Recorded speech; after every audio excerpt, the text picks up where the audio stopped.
We are here to talk with the Icelandic poet and novelist Sjón, who is now publishing his impressive novel Codex 1962 in excellent Swedish translation by Anna Gunnarsdotter Grönberg and John Swedenmark at Rámus förlag. It is a remarkable novel in 3 parts, and it's written over a period of almost 30 years. The first section was published in 1994, the second in 2001, and the third in 2016. Obviously a very long time span. How come? What is the story behind that? Well, the story behind the whole project starts in Prague in the summer of 1990, the summer after the Velvet Revolution. I was there with a group of friends, an Icelandic rock group called the Sugar Cubes. They were the first band from outside. It's not just any group, isn't it? Well, they were actually quite successful at the time. And yes. My old friend Björk was leading the band. And they were the first band from outside that was invited to give a concert. And I went along with them like I did so many times in those years. And after they had done the concert, they left, and I stayed behind and started exploring this amazing city. It's a city that I had learned to know through poetry, the poetry of Vítislav Nesval, which had been translated into Icelandic in the late 50s. And his poetry is almost designed to make you fall in love with the city. There's a fantastic poem called Prague, Sin Through the Fingers of the Rain.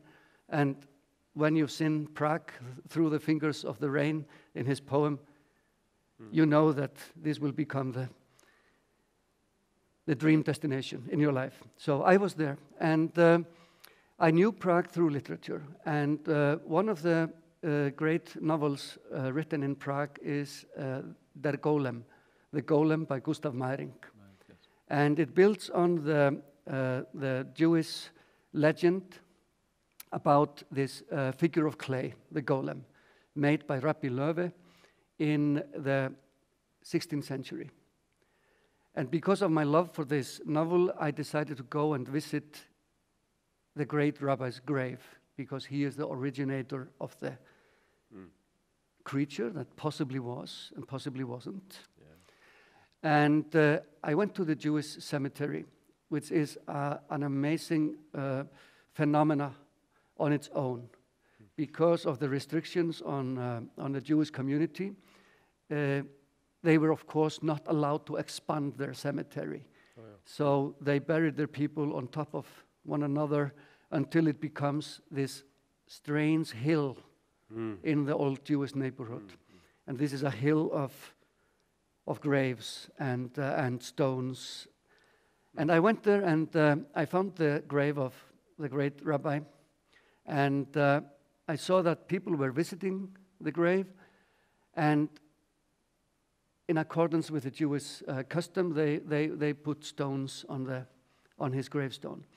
And some of them were writing like little messages, because he is obviously someone who has connections up above and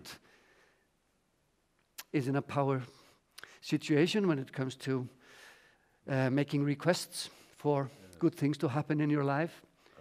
And I thought I will definitely put a stone on his grave in honor of his work and legacy. But I will also slip in a small request. And at the time I was having a tiny problem. But you know, I was young, and it was one of those tiny problems. May I ask what you asked for? Or is it a secret between you and Rabbi Löwe? It was a girl problem, Yes, okay. you know. So it was a major problem at the time. Oh, but you know, of course, today I know that it was not that big, but it was important to me. So I put a little request there. And because I'm a well-brought-up boy from Reykjavík, I knew that if you ask someone to do something for you, you offer to do something in return. And I actually suggested what I should do in return. And So I wrote to the great rabbi that if he would solve my little personal problem, I would bring his golem to Iceland. The legend of the golem, I would bring it to Iceland. So I wrapped up the page, little paper, put it under the stone, and said goodbye to the rabbi. Of course, he solved my problem immediately. And that left me with my part of the bargain. Work. My part of the bargain needed to be sold and honored. And I started thinking about how can I do this? And obviously, being a writer, and being a writer coming from a culture that has spoken to the rest of the world through literature, since the medieval times, since the time of the saga writers, who not only wrote about what was happening in Iceland, they wrote about what they knew of the world, and they tried to bring in everything they knew about the world and make connections between our small country and the big world. So, obviously for me, I would bring the golem through a story to Iceland. And I started working on it, and slowly I started seeing the golem form somewhere at the back of my mind in a dark corner. And it started growing, and one day I found the story that could bring him to Iceland. And it was through a story that would be told through the story of a Jewish refugee coming to Iceland at the end of the Second World War, someone who was escaping the Holocaust, someone who was hoping to bring this piece of Jewish culture to safety. Yes, yes. And that became the foundation for the first book. So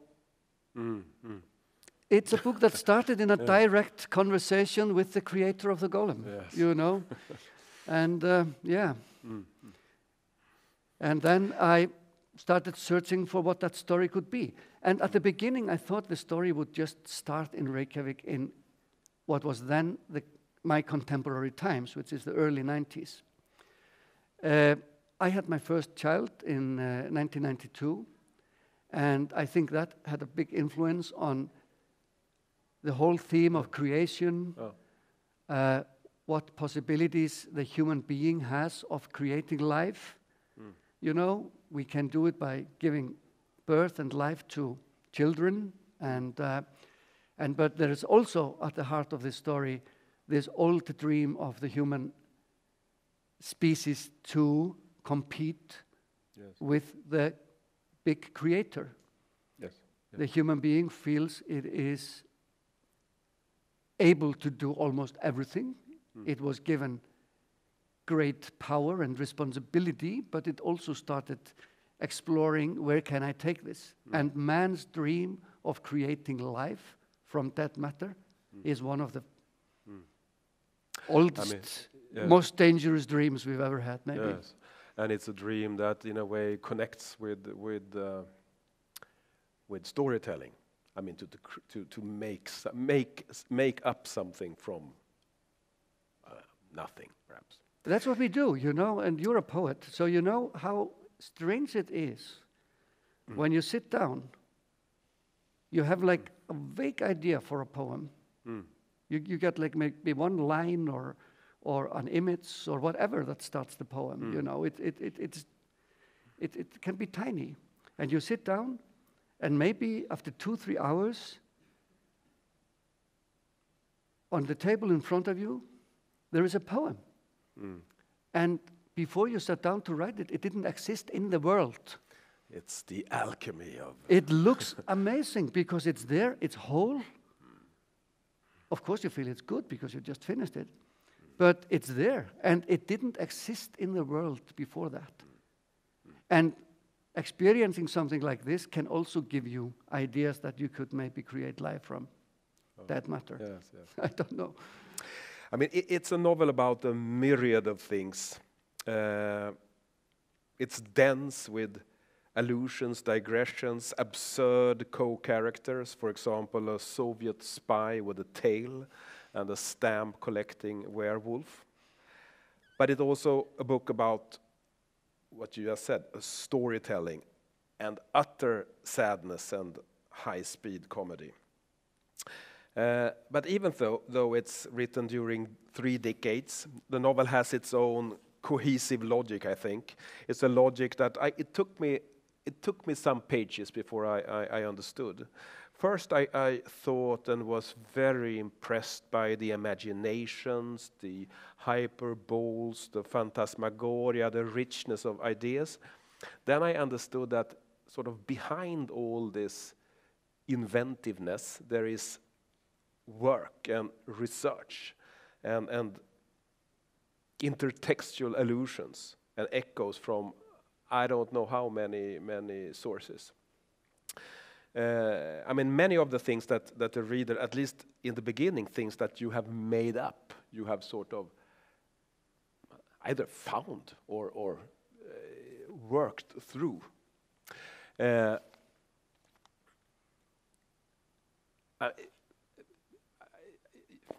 This morning I read, it's very difficult to say what the book, the plot, what is the book about? And I read the Wikipedia page today, and it's an hallucination. I mean, you get crazy from reading. I mean, could you say, for this, just for didactic reasons, sort of, can you sort of, in an easy way, explain what the story, what the plot? This is an impossible task. No, that's the thing. It's very difficult to say. But we can say that the teller of the tale is a man in Reykjavík. It appears that he is telling the tale, at least he finishes his tale in 2012. Oh. And I picked up on one word that you used, and that is sadness. And this character who is telling this fantastic tale, who is employing almost every narrative trick and tradition ever invented by man, since he started telling tales or singing poetry or putting his life into a narrative, that this man is immobile. He is at the mercy of a disease or a sickness or a genetic condition that is bringing him out of this world. He knows that he's on his way out of this world. And by coincidence, he gets the license, or he gets a license to tell his tale. Yes. When a researcher from a genealogical company visits him to ask him basic questions on 2 pages, of like a form, like a formal document. Yes. And he uses that opportunity to start telling his story. And why is he telling his story? He's telling his story because he feels the very human need to have a place in the world and a place within the great narrative of the world. Oh. And to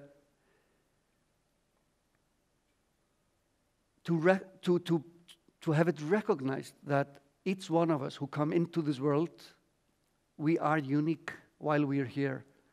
And each one of us will, no matter in how tiny way we do it, we will leave a mark. He believes that. Yes. And he's trying to place himself within the great, within creation, let's say. Let's just say it like that. So that is what the book is about. And because he has a listener who happens to be a patient listener, who is recording this, he is telling this tale as if it's a matter of life and death, and it is a matter of life and death to him. Yes.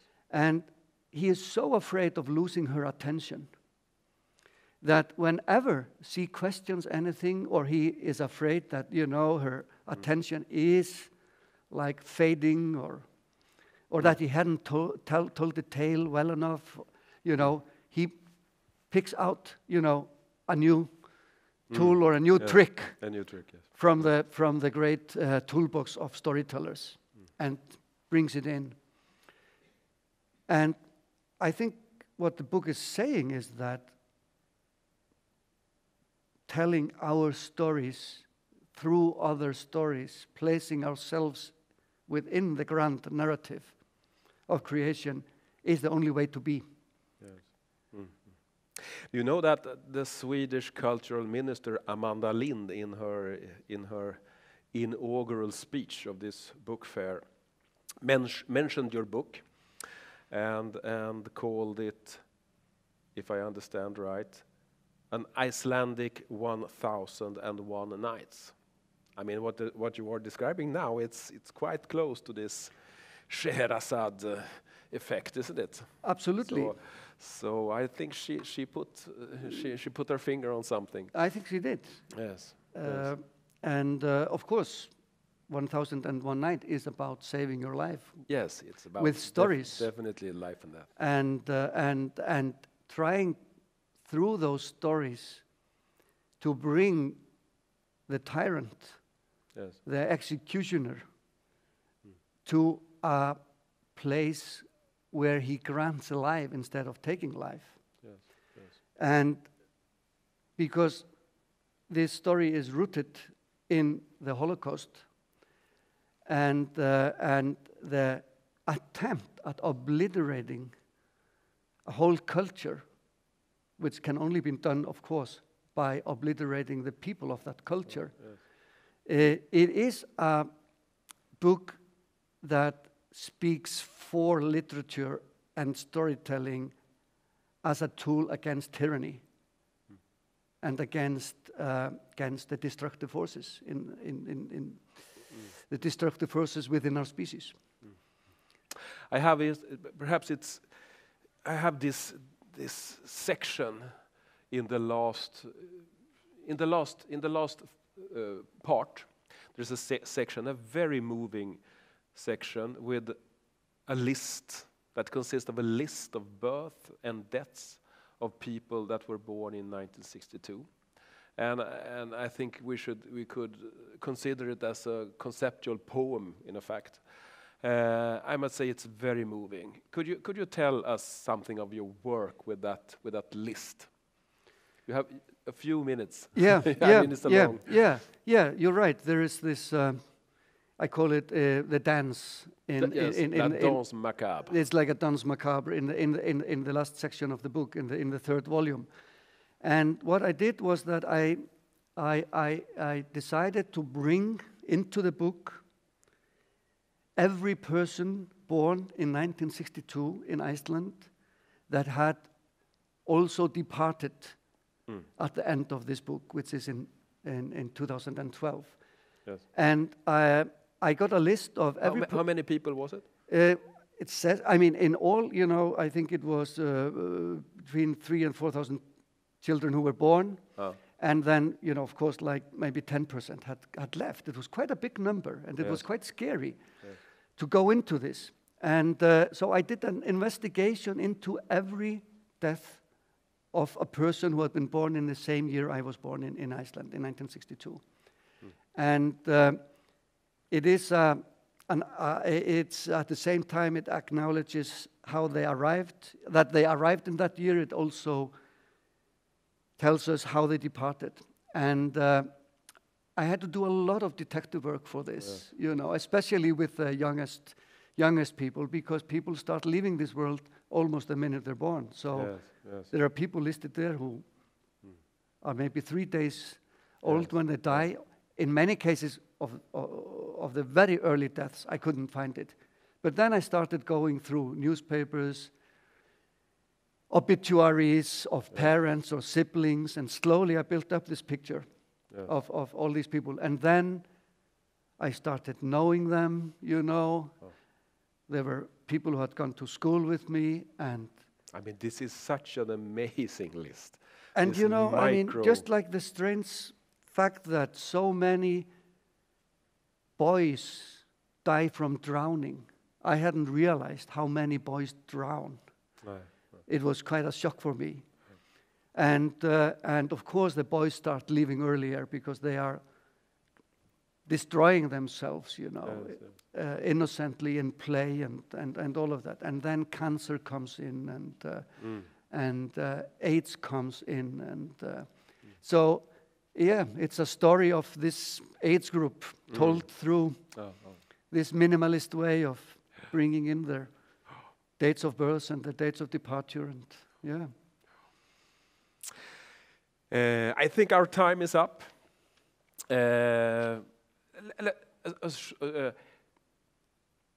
Your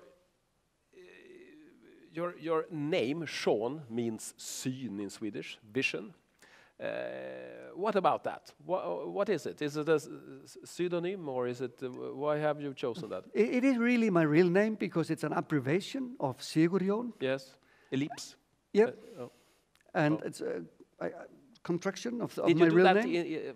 I did it as a 15-year-old. Okay. I had started writing and making pictures at the age of 15. And I realized that I wanted to take this to the world. And it made me feel a little bit more safe to have like this I know exactly almost what you mean. transparent mask between myself and the world. And you know it. You know it yourself. So That's why I'm asking. and also because of the meaning. Sjón means in Icelandic both sight and vision. Okay. So it is the inner Both sight and the outer sight that come together in the name. And that is what you need for poetry and literature. So, yeah, there is hope in it. Yeah. And there is hope in this book. It is certainly hope. Yeah. Yes. Thank you for your beautiful book and this conversation. Thank you. Yes.